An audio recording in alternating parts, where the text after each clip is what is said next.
حضرت ابو سعید رضی اللہ تعالی عنہ کہتے ہیں کہ رسول اللہ صلی اللہ علیہ وآلہ وسلم نے ارشاد فرمایا۔ حضرت ابو سعید رضی اللہ تعالی عنہ سے روایت ہے کہ رسول اللہ صلی اللہ علیہ وآلہ وسلم نے ارشاد فرمایا، پوشیدہ صدقہ کرنا اللہ تعالیٰ کے غضب کو ٹھنڈا کرتا ہے۔ پوشیدہ خفیہ صدقہ کرتا ہے تو اللہ تبارک و تعالیٰ کا غصہ ٹھنڈا ہو جاتا ہے، اور جس وقت آپ کسی پر صلہ رحمی کرتے ہیں آپ کی عمر میں اضافہ ہو جاتا ہے،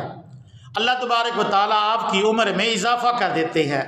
اور جس وقت آپ نیک عمل یعنی کہ کرتی ہیں تو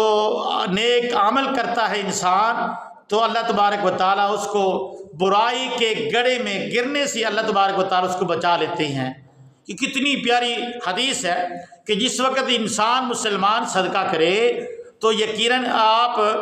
دائیں ہاتھ سے صدقہ کر رہے ہیں، آپ کے بائیں ہاتھ کو نہیں علم ہے، آپ کے بائیں ہاتھ کو پتہ نہیں ہے، آپ پوشیدہ خفیہ صدقہ کرتی ہے تو رسول اللہ صلی اللہ علیہ وآلہ وسلم فرماتے ہیں جس وقت آپ خفیہ صدقہ کرتی ہیں تو یقیناً اللہ تبارک و تعالیٰ کا جو غصہ ہے، اللہ پاک کا غضب، اللہ تبارک و تعالیٰ کا غصہ یعنی کہ ٹھنڈا ہو جاتا ہے۔ اور جس وقت آپ صلہ رحمی کرتی ہیں تو رسول اللہ صلی اللہ علیہ وآلہ وسلم فرماتی ہے آپ کی عمر میں اضافہ ہو جاتا ہے۔ آج دیکھیے اگر ہم کسی پر صلہ رحمی کرتے ہیں، کسی پر شفقت محبت پیار کرتی ہیں تو آپ کی عمر میں اضافہ ہوتا ہے،